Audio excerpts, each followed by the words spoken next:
আসসালামু আলাইকুম, welcome back to my channel অসিয়াস ডেইলি কুকিং অ্যান্ড টিপস। আশা করছি আপনারা সবাই খুব ভালো আছেন। আলহামদুলিল্লাহ, আমিও আল্লাহর অশেষ রহমতে খুব ভালো আছি। আজকে আপনাদের জন্য একটি দারুণ মজার, খুব সিম্পল একটি রেসিপি নিয়ে হাজির হলাম। এখানে নিশ্চয়ই দেখতে পাচ্ছেন আমি এখানে ধুন্দুল নিয়ে নিয়েছি। ধুন্দুলগুলোকে সুন্দর করে কেটে এরকম ছোট ছোট করে কেটে নিয়েছি। তো ধুন্দুলটাকে খুব বেশি একটা ছোট করিনি, কারণ হচ্ছে আপনারা সবাই জানেন যে ধুন্দুল তরকারিটা কিন্তু খুবই নরম, এটা কিন্তু একদম কমে যায়। তো এই জন্য আরও বেশি ছোট ছোট করে কাটলে কিন্তু একদম ভর্তা ভর্তা হয়ে যাবে, তাই আমি এভাবে করে নিয়েছি। তো আজকে ধুন্দুলটাকে আমি এই যে চিংড়ি মাছ দিয়ে রান্না করব। তো এখানে চিংড়ি মাছটাকে আমি সুন্দর করে ধুয়ে লবণ, হলুদ, মরিচের গুঁড়া দিয়ে মাখিয়ে রেখেছি। এখানে আর একটা জিনিস দিব খুব টেস্টি হওয়ার জন্য। এই যে এখানে দেখতে পাচ্ছেন, এটা হচ্ছে চিংড়ি মাছের মাথা, আমি ব্লেন্ড করে নিয়েছি। তো এটা কিন্তু এই ধরনের সবজিগুলোর মধ্যে দিলে খুব টেস্ট হয় খেতে। তো চলুন পুরো রেসিপিটি দেখিয়ে দিচ্ছি। বিসমিল্লাহির রহমানির রহিম। চুলায় একটা কড়াই বসিয়ে দিলাম।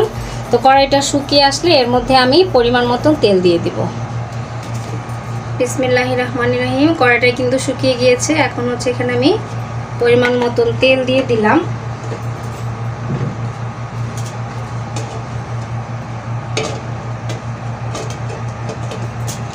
প্রথমে আমি হচ্ছে যে চিংড়ি মাছটা, এটা আগে একটু তেলের মধ্যে আগে চিংড়ি মাছটাকে ভেজে নেব। চিংড়ি মাছটা ভেজে নিলে কি হবে, সুন্দর একটা অ্যারোমা বের হবে এবং এই ধুন্দুল তরকারিটা খেতে কিন্তু অসম্ভব মজা হবে। তো এখানে আমি প্রথমেই চিংড়ি মাছটাকে আগে ভেজে নিচ্ছি।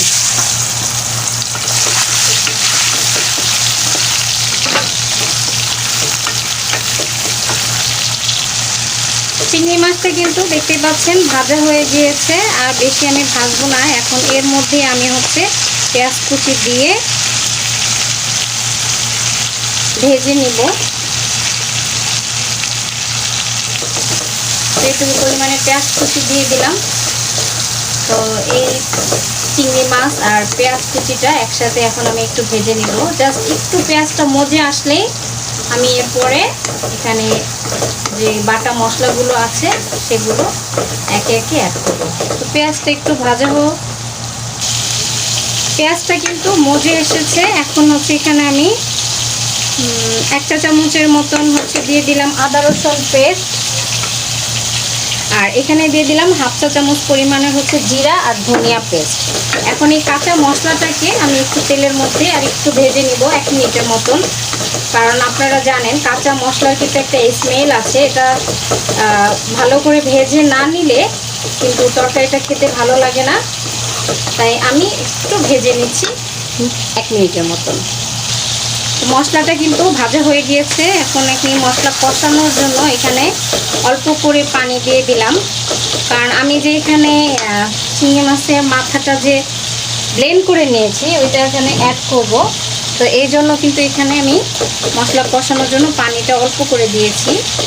এখন এই মশলা কষানোর মধ্যে এই চিংড়ি মাছের যে মাথাটা আমি ব্লেন্ড করে নিয়েছি এটা কিন্তু এখনই দিয়ে দিতে হবে। তো এটা আমি এখনই দিয়ে দিচ্ছি, আর এটাকে ধুয়েও একটু পানি দিয়ে দিব। এই যে ব্লেন্ডার জারটা ধুয়ে একটু পানি দিয়ে দিলাম। এখন হচ্ছে এর মধ্যে সব গুঁড়া মশলাগুলো আমি অ্যাড করে নিব। তো এই যে এখানে দেখতে পাচ্ছেন 1/2 চা চামচ মরিচের গুঁড়া, 1/2 চা চামচের থেকে কম হলুদের গুঁড়া, মিক্স মশলার গুঁড়া, আর হচ্ছে স্বাদ মতো লবণ। এটা এখন আমি হচ্ছে দিয়ে দিব এবং এই সব মশলাগুলোকে দিয়ে এখন ভালো করে আমি এই মশলাটা সুন্দর করে কষিয়ে নিব। একদম তেল যখন উপরে উঠে আসবে তখনই বুঝতে হবে যে মশলাটা কিন্তু ভালোভাবে কষানো হয়েছে। আর এই টিপসটা কিন্তু আমি আপনাদেরকে সবসময় বলি, যে কোনো তরকারি রান্নার ক্ষেত্রে মশলাটা যদি ভালোভাবে কষানো না হয় সেই তরকারিটা কিন্তু খেতে মোটেও ভালো লাগে না, একটা সব মশলার একটা কাঁচা গন্ধ থেকে যায়। তো আমি মশলাটা ভালো করে কষিয়ে নিচ্ছি, তারপর আবার আসছি আপনাদের মাঝে। এই যে দেখতেই পাচ্ছেন মশলাটা কিন্তু খুব ভালোভাবে আমার কষানো হয়ে গিয়েছে, একদম তেল উপরে উঠে এসেছে। এখন হচ্ছে এই ধুন্দুলগুলো দিয়ে আমি তরকারিটাকে ভালো করে নেড়েচেড়ে মিশিয়ে তারপর হচ্ছে ঢাকনা দিয়ে ঢেকে দিব। এবং এই তরকারিটা রান্না করা কিন্তু খুবই সহজ এবং খুবই সিম্পল।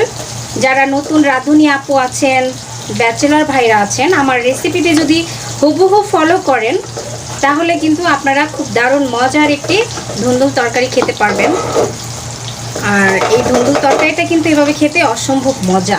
আপনারা অবশ্যই বাসায় কিন্তু ট্রাই করবেন এবং আমাকে কমেন্ট বক্সে জানিয়ে দিবেন যে আপনারা এভাবে ট্রাই করে আপনাদের কাছে কেমন লাগলো। তো এখানে এখন আমি সামান্য একটু খালি পানি দিয়ে দিব যাতে মশলাটা নিচে থেকে লেগে না যায়।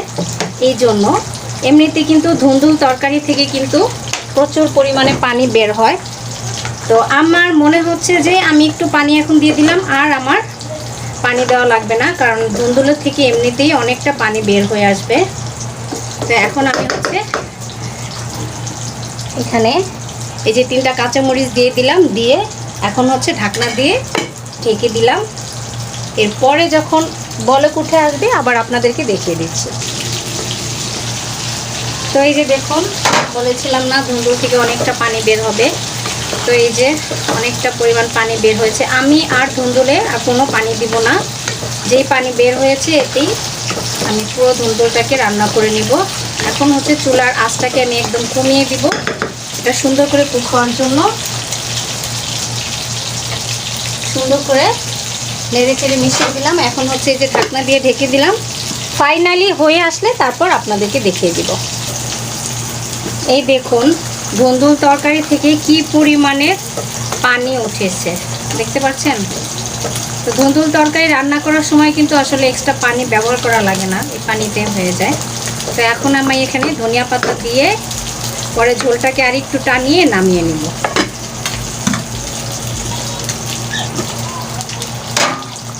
তো এই যে আমি এখন হচ্ছে এখানে ধনিয়া পাতা দিয়ে দিলাম। ধনিয়া পাতা দিয়ে এখন ঢেকে দিব যাতে ধনিয়া পাতার পুরো ফ্লেভারটা তরকারির মধ্যে মিশে যায়। এরপরে নামিয়ে আপনাদেরকে পরিবেশন করে দেখিয়ে দিচ্ছি। তো এই যে তৈরি হয়ে গেল দারুণ মজার, অসম্ভব মজাদার স্বাদের ধুন্দুল দিয়ে চিংড়ি মাছের তরকারি। আর এভাবে চিংড়ি মাছের মাথা দিয়ে ধুন্দুল তরকারিটা রান্না করলে কিন্তু অসম্ভব মজা হয়। আপনারা অবশ্যই এভাবে বাসায় ট্রাই করবেন এবং ভিডিওটি কেমন লাগলো আমাকে কমেন্ট করে জানাবেন।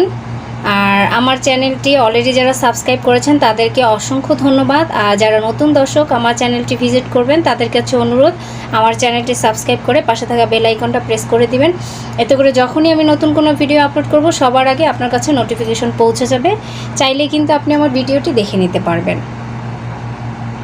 আর পুরাতন দর্শকদের একটা অনুরোধ করছি, আমার ভিডিওটি আপনাদের ফ্রেন্ডস অ্যান্ড ফ্যামিলির সাথে শেয়ার করবেন। আর এই তরকারিটা দিয়েই কিন্তু শুধু ভাত খেতেই যে অসম্ভব ভালো লাগে তা না, এটা দিয়ে আপনারা রুটি পরোটা এটাও খেয়ে নিতে পারেন। এটা কিন্তু খুবই একটি অসাধারণ মজার তরকারি। তো বাসায় এভাবে তৈরি না করলে কিন্তু বুঝতেই পারবেন না যে এটার স্বাদ কেমন। তো সবাই ভালো থাকবেন, আমার জন্য দোয়া করবেন। আরও নতুন ভিডিও দেখার আমন্ত্রণ জানিয়ে বিদায় নিয়ে নিচ্ছি আজকের মতো এখানে। সবাই ভালো থাকুন, আল্লাহ হাফেজ।